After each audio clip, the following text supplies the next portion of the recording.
Hello friends, स्वागत है आपको अपना चैनल महाकांत कॉम्पिटिटिव मैथ्स पे।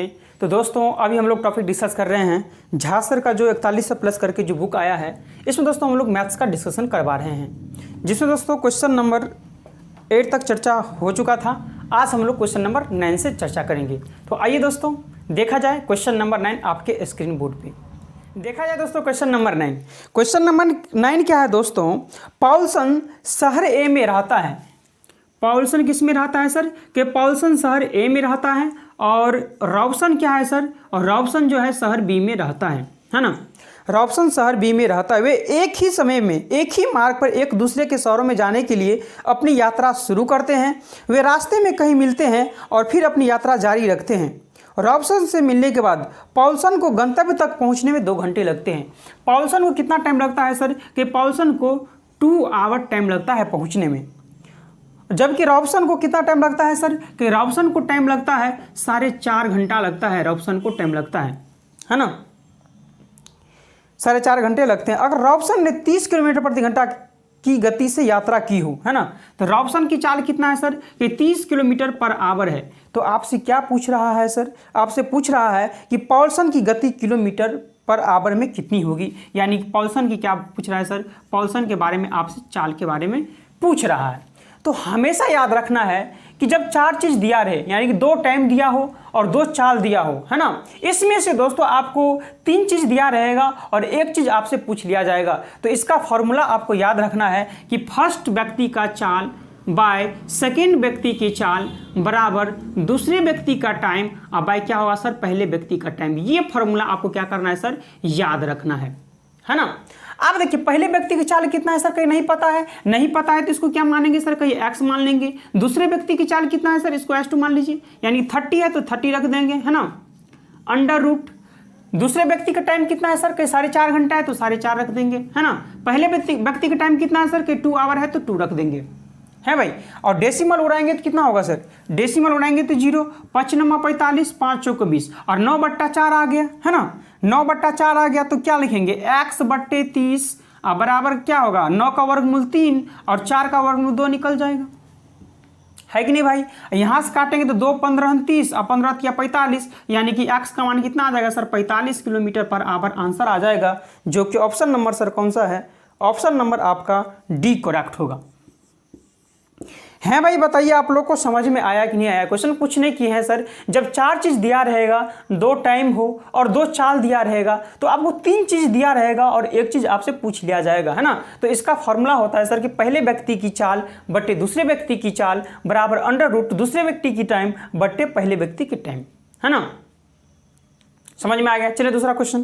चलिए दोस्तों देखा जाए क्वेश्चन नंबर 2। क्वेश्चन नंबर 2 नहीं दोस्तों, क्वेश्चन नंबर 10। क्वेश्चन नंबर 10 क्या है? क्वेश्चन नंबर 10 है दोस्तों, क्वेश्चन नंबर 10 है, निम्न में से कौन सी संख्या परिमेय संख्या नहीं है? परिमेय संख्या नहीं है मतलब क्या हुआ? कि अपरिमेय संख्या हो। अब इसमें से खोजना कि कौन अपरिमेय संख्या है, तो दोस्तों आपको option number A he correct हो जाएगा, क्योंकि पाई क्या है सर? कि पाई एक इरेशनल नंबर है, अर्थात अपरिमेय संख्या है ना, अपरिमेय संख्या है ना। इसी का मान सर आपको दिया रहेगा 22/7, तो 22/7 क्या है सर? ये आपको रेशियो में दिया हुआ है, तो ये आपको क्या हो जाएगा? परिमेय संख्या हो जाएगा। क्या हो जाएगा सर? ये परिमेय संख्या होगा। पाई एक क्या है? अपरिमेय संख्या है, और 22/7 इसका जब मान दे दिया रहे तो उसका मान उसको क्या बोलेंगे सर? ये परिमेय संख्या होगा। तो अभी के लिए आंसर क्या बोलेंगे सर? ऑप्शन नंबर ए, यानी कि पाई आपको परिमेय संख्या नहीं है, ये अपरिमेय संख्या है। समझ में आ गया? बढ़े आगे। चलिए क्वेश्चन नंबर हम लोग 11 की ओर बढ़ रहे हैं। Question number 11। क्वेश्चन नंबर 11 क्या है सर? देखिए क्वेश्चन नंबर 11 है, 3 अंकों की सबसे बड़ी संख्या कौन सी है जो 10, 8, और 12 से पूरी तरह विभाजित हो, है ना। जब भी इस तरह का प्रश्न आपसे पूछे तो क्या करते हैं दोस्तों? हम लोग एलसीएम ले लेते हैं, और 10, 8, 12 का एलसीएम लेंगे तो क्या होगा? एलसीएम कितना हो जाएगा सर? 120 होगा। सर कैसे? आप बोलिएगा सर आप तो आप रट के आ गए हैं इसलिए आपको पता नहीं।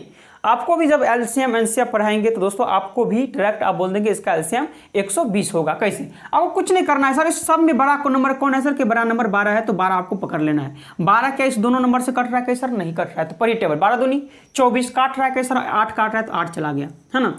24, फिर 24 का टेबल पर 24 दूनी 48 नहीं काट रहा है, 24 तिया 72 नहीं काट रहा है ना, 24 चौका 96 नहीं काट रहा है, 24 पंचे 120, कई 120 इससे काट रहा है, इसलिए एलसीएम 120 आ गया।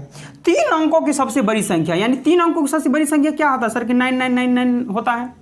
आप बोल रहा है कि 3 अंकों की वह सबसे बड़ी संख्या कौन सी होगी जो 10, 8 और 12 से पूर्णतः विभाजित होगी, यानी कि 120 से पूर्णतः विभाजित होगी। तो इसका देखें सर, तो 12 नंबर अगर देखा जाए तो 12 नंबर 108, यानी कि 10 से 80 हो जाएगा, यानी कि ये 4 डिजिट में चला जाएगा कि सर ये तो 9 बन जा तो आंसर नहीं होगा। तो 12 8 जहाँ देख लेते हैं तो 12 8 कितना हो जाएगा 96, है ना, जो कि क्या होगा सर 3 डिजिट में ही है और 4 डिजिट में नहीं जा रहा है, इसलिए इसका आंसर क्या बोलेंगे सर, सबसे बड़ी संख्या जो 120 से विभाजित होगी अर्थात 10, 8, 12 से विभाजित होगी वो 960 ही होगी, जो कि ऑप्शन नंबर सर आपका ए करेक्ट होगा। नहीं समझ में है? कुछ नहीं करना सर, डिवाइड कीजिए। अगर आपको दिक्कत हो रहा है तो आप 120 से डिवाइड कीजिए 999 में, है ना, तो 12 8 96, ठीक, तो 9 में से 6 गया 3, जो रिमाइंडर रहता है ना उस रिमाइंडर को इसमें से माइनस कर दीजिए, 99 में से रिमाइंडर को माइनस कर देंगे, कितना होगा 0, 9 में से 3 माइनस करेंगे 6, यानी कि 960 ही ऐसी संख्या होगी जो 10 से भी, 8 से भी और 12 से भी विभाजित होगी। है भाई, समझ में आ गया? बढ़े अगला क्वेश्चन, चलिए देखा जाए अगला question, question number 12। Question number 12 की ओर हम लोग बढ़ रहे हैं। क्वेश्चन नंबर 12, क्वेश्चन नंबर 12 क्या है दोस्तों, साइन ए प्लस बी, है ना, साइन ए प्लस बी। तो साइन ए प्लस बी बराबर कितना दिया हुआ है सर, 1/√2 है। तो साइन के टर्म में 1/√2 को क्या लिख सकते हैं, साइन 45 डिग्री लिख सकते हैं, कहीं हाँ सर तो लिख सकते हैं। तो साइन से साइन चला गया तो ए प्लस बी का मान कितना आ गया सर, कहीं ए प्लस बी का मान आ गया 45 डिग्री, है ना। अगला क्या है सर, साइन ए माइनस बी बराबर 1/√2, तो वही हो जाएगा सर साइन ए माइनस बी बराबर साइन 45 डिग्री। तो ए माइनस बी बराबर कितना लिखेंगे सर, ए माइनस बी बराबर 45 डिग्री लिखेंगे, है ना। यहाँ से सर ए का मान निकालना चाहेंगे, जब पहला नंबर आपको निकालना रहे तो क्या करते हैं सर, जोड़ के 2 से भाग करते हैं, तो 45 कितना हो जाएगा 90, और 90 को 2 से डिवाइड कर देंगे तो कितना हो जाएगा सर, 90 को 2 से डिवाइड कर देंगे तो कितना 45 डिग्री ए का मान आ गया। और दूसरा वाला निकालना चाहेंगे तो सर क्या करते हैं, घटा करके 2 से भागा, तो 45 में से करेंगे तो 0, और 0 को 2 से डिवाइड करेंगे तो 0 डिग्री आ जाएगा। आप क्या बोल रहा है सर, आप बोल रहा है आपसे कि cos स्क्वायर बी, तो cos स्क्वायर बी, तो cos स्क्वायर 0 डिग्री है कि नहीं भाई। तो cos 0 डिग्री का मान कितना होता है कि सर 1 होता है, cos स्क्वायर 0 डिग्री तो 1 आ जाएगा, 1 का स्क्वायर 1 ही आएगा, कहिए प्लस, सॉरी माइनस है तो माइनस लिखिए, है ना, यहां लिखे देते हैं सर cos स्क्वायर बी का मान कितना है 0, तो 0 डिग्री लिख देंगे, है ना, 0 डिग्री, और माइनस कितना है सर cos स्क्वायर है, तो cos स्क्वायर ए का मान कितना है सर 45 डिग्री, तो 45 डिग्री लिख देंगे, है ना, दिख रहा है आपको। अब cos 0 डिग्री का मान कितना होता है जरा बताइए हमको। तो cos 0 डिग्री का सर मान 1 होता है, और cos 45 डिग्री का मान क्या होता है 1/√2, 1/√2 क्या स्क्वायर है तो क्या कर देंगे हम लोग, स्क्वायर कर देंगे, है ना, 1 माइनस 1 का स्क्वायर 1, √2 का स्क्वायर 2 आ जाएगा, और 1 में से 1/2 घटाएंगे तो 1/2 ही आएगा आंसर, जो कि ऑप्शन नंबर सर कौन सा है, ऑप्शन नंबर आपका ए करेक्ट होगा। बताइए भाई कोई प्रॉब्लम, कोई दिक्कत? कुछ नहीं किया सर, ए प्लस बी 45 था, ए माइनस बी था, ए का मान यहाँ जोड़ करके 2 से डिवाइड करके निकाल दिया, ए का मान बी निकालने के लिए घटा करके 2 से डिवाइड किया 0 आ गया, cos square 0 degree minus cos square 45 degree हो गया, 0 का मान 1 होता है, 45 का मान 1/√2 होता है, स्क्वायर है तो स्क्वायर कर देंगे 1/√2, तो 1/√2 मतलब क्या, 1 का स्क्वायर 1 ही, √2 का स्क्वायर 2 हो गया, तो ये करेंगे 2 1 कम 2, 2 में से 1 माइनस करेंगे 1, 1/2 आंसर हो गया। समझ में आ गया? चलें अगला, चलिए क्वेश्चन नंबर सर अगला देखा जाए, क्वेश्चन नंबर 13, क्वेश्चन नंबर 13 की ओर हम लोग बढ़ रहे हैं। क्वेश्चन नंबर 13 देखा जाए, क्वेश्चन नंबर 13 है दोस्तों, एक गोले को 2:3 के अनुपात में विभाजित किया जाता है, बड़ा हिस्सा एक शंकु है। आप देखिए यहाँ बड़ा हिस्सा जो होगा सर वह एक शंकु है, एक दे दीजिए छोटा हिस्सा, बड़ा जो हिस्सा होगा सर वो क्या होगा, कि बड़ा हिस्सा जो होगा सर वह शंकु होगा, कि हाँ सर बड़ा हिस्सा शंकु के रूप में ढाला जाता है, उसकी ऊंचाई उसके आधार की त्रिज्या के बराबर है, यानी इसकी जो ऊंचाई होगी इसकी आधार की त्रिज्या क्या होगी सर, बराबर होगी। अगला क्या है, जबकि छोटे हिस्से को एक बेलन माना गया है, ये छोटा हिस्सा जो है सर इसको हम क्या मानते हैं, बेलन माना गया है। इसमें क्या बोल रहा है सर, बेलन डाला जाता है जिसकी ऊंचाई उसके आधार की त्रिज्या के बराबर है, और इसका ऊंचाई सर अलग मानेंगे, इसका कैपिटल एच मान लेते हैं, और इसकी क्या होता है सर कहीं त्रिज्या के, यानी कि ये स्मॉल में आर है तो ये कैपिटल आर के बराबर हो जाएगा। तो क्या आपसे पूछ रहा है शंकु के आधार की त्रिज्या और बेलन की ऊंचाई का अनुपात क्या होगा। तो देखिए अगर आप यहाँ लिखना चाहते हैं सर शंकु का आयतन, तो शंकु का आयतन क्या होता है 1/3 पाई आर स्क्वायर एच, है ना। इसका आयतन सर लिखना चाहते हैं बेलन का, क्या होता है पाई आर स्क्वायर, मतलब क्या capital R square into H. अब बराबर यही रेशियो किसके बराबर दिया हुआ है सर, यही रेशियो आपको बराबर दिया है। आप देखिए यहाँ क्या है, यहाँ बड़ा वाला पार्ट क्या है शंकु है, और यहाँ ऊपर वाला पार्ट क्या है शंकु है। तो बड़ा वाला पार्ट क्या है सर, इसमें 3 है तो 3 ऊपर आ जाएगा, और छोटा वाला पार्ट क्या है 2 है, 2 नीचे आ जाएगा। यहाँ से देखेंगे सर पाई से पाई चला जाएगा। आप यहाँ देखिए ये आर के बदले एच के बदले जो है ये आर लिख सकते हैं, कहीं सर आर लिख सकते हैं, तो यहाँ आर स्क्वायर है, आर कितना हो जाएगा सर कहीं आर क्यूब हो जाएगा। कहीं सर यहाँ तक समझ में आ गया। यहाँ क्या लिख सकते हैं सर एच के बदले आर लिख सकते हैं, और यहाँ क्या है एच के बदले आर, तो आर स्क्वायर है तो कितना आ जाएगा सर कहीं आर क्यूब आ जाएगा। अब बराबर कितना आ जाएगा सर, ये मल्टीप्लाई करेंगे 3 तिया 9, और बट्टे में क्या हो जाएगा सर 2, यानी कि आर क्यूब बट्टे आर क्यूब बराबर 9/2 है। तो आपसे रेशियो पूछ रहा है सर, यानी कि रेशियो किसका पूछ रहा है आर, और रेशियो आर का रेशियो आपसे पूछ रहा है। तो ये आर है सर, ये क्यूब जब उसार जाएगा तो क्या अंडर रूट क्यूब हो जाएगा 9, क्यूब रूट 9 रेशियो। यहाँ क्या है आर है ना, इस साइड जाएगा तो क्यूब रूट कितना हो जाएगा, क्यूब रूट 2 हो जाएगा। देखिए सर ऑप्शन नंबर कौन सा है, ऑप्शन नंबर सर आपका ए करेक्ट हो, cube root 9 ratio cube root 2 होगा, जो कि ऑप्शन नंबर आपका ए ही करेक्ट होगा। हैं भाई बताइए आपको समझ में आया कि नहीं आया क्वेश्चन।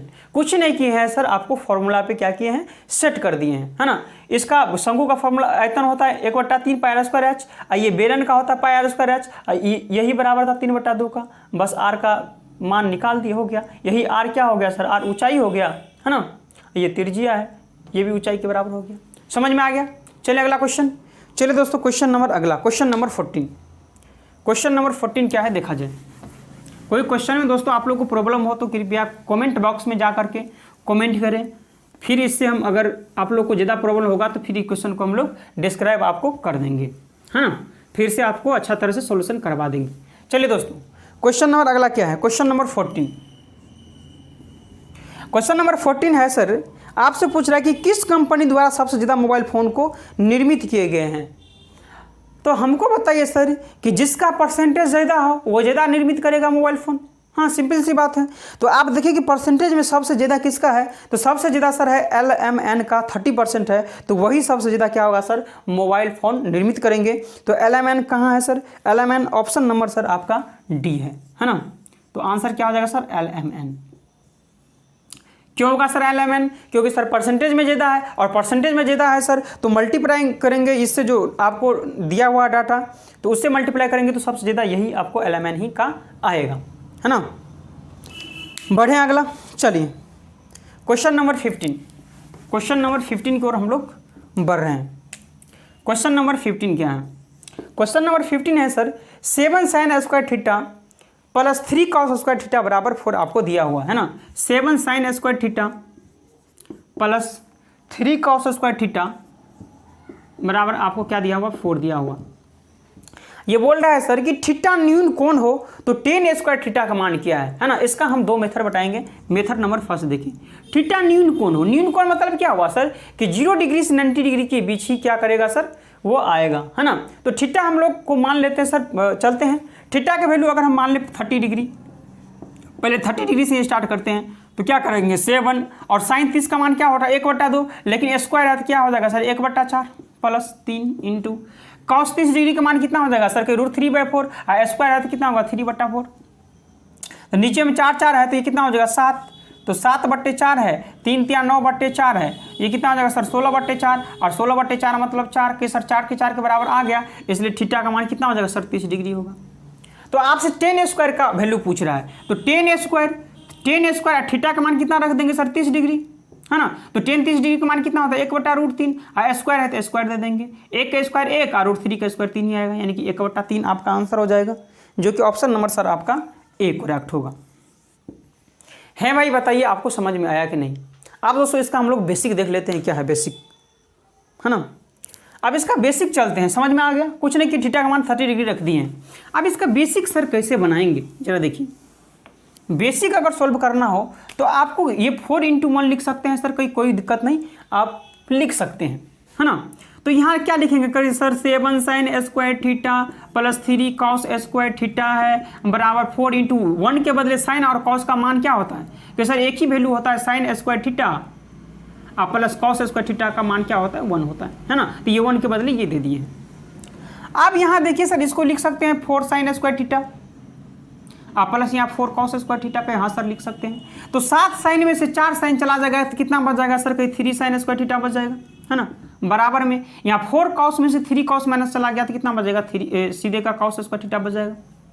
अब यहाँ देखिए सर साइन बाय कॉस अगर लिखना चाहते हैं, यानी कि ये साइन स्क्वायर थीटा बाय में क्या लिखना चाहते हैं cos स्क्वायर थीटा, तो क्या हो जाएगा सर, साइन का मान कितना हो जाएगा सर, इसके पीछे में कुछ नहीं मतलब 1, तो साइन का मान कितना हो जाएगा 1 और cos का मान कितना दे देंगे यहाँ से 3। और sine square theta by cos square theta किसका फॉर्मूला होता है सर, कहीं टेन स्क्वायर थीटा का फॉर्मूला होता है, और टेन स्क्वायर थीटा बराबर कितना हो जाएगा सर 1/3। यही से आपसे पूछ रहा था टेन स्क्वायर थीटा का मान, जो कि ऑप्शन नंबर आपका ए करेक्ट होगा। है भाई बताइए आप लोगों को समझ में आया कि नहीं, कुछ नहीं किए हैं सर, इसको 4 × मल्टीप्लाई 1 तो लिख सकते हैं, कोई प्रॉब्लम नहीं। क्यों लिख सकते हैं सर, क्योंकि सर इस sine square theta plus cos square theta भी तो 1 ही होता है, इसलिए इसके बदले ये लिख दिए, बस यहाँ से वैल्यू का मान आ गया। चलते हैं दोस्तों आज के लिए लास्ट क्वेश्चन देखते हैं, देखा जाए क्वेश्चन नंबर 16।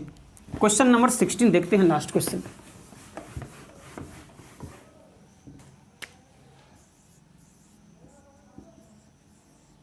क्वेश्चन नंबर 16 क्या है दोस्तों, एक निश्चित धनराशि पर 12% की वार्षिक दर से 5/2 वर्ष में, है ना। 12% रेट है कितने वर्ष में सर, कहीं 5/2 वर्ष में, तो यहाँ ओवरऑल कितना परसेंट आ जाएगा सर, 2 × 56 30% यहाँ से क्या हो जाएगा सर, उसको ब्याज मिलेगा। अगला क्या है सर, उसी धनराशि पर 10% वार्षिक ब्याज की दर से 10% वार्षिक ब्याज की दर से 7/2 वर्ष में, तो यहाँ से देखिए सर तो 7×5 35%, 7/2 ही तो है, हाँ 7/2 है, तो यहाँ से सर 35% ब्याज मिलेगा। पहले मिल रहा था कितना सर, कहीं 30% ब्याज मिल रहा था, लेकिन अभी कितना मिल रहा है सर, कहीं 35% मिल रहा है। कितना कम मिल रहा है सर, कहीं 5% कम मिल रहा है। 5% का मतलब 100 होता है, मिल रहा है 5% कम ब्याज, लेकिन मिल रहा है कितना सर, 50 रुपया कम ब्याज मिल रहा है। तो 5 दाहें 50, 100 दाहें 1000, तो यही तो आपका एक का मान ही मूलधन का मान हो गया 1000 रुपया, जो कि ऑप्शन नंबर सर आपका डी करेक्ट होगा। तो बताइए दोस्तों आप लोग को मज़ा आ गया कि नहीं आ गया बताइए। तो इसी तरह से दोस्तों हम लोग आगे बढ़ते रहेंगे, है ना।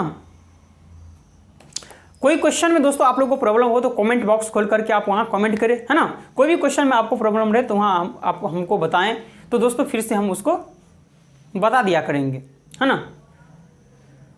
तो ठीक है दोस्तों आज के लिए इतना ही। जो दोस्त नए हैं और पहली बार मेरा वीडियो देख रहे हैं, दोस्तों इस वीडियो के नीचे में रेड कलर का सब्सक्राइब बटन होगा, उसको आप लोग दबा लें। साथ ही दोस्तों सब्सक्राइब बटन के बगल में घंटी का बेल आइकन भी दबाना ना भूलें, ताकि मेरा हर एक वीडियो यूट्यूब पर अपलोड होते ही आप लोग को नोटिफिकेशन मिल जाएगा, है ना।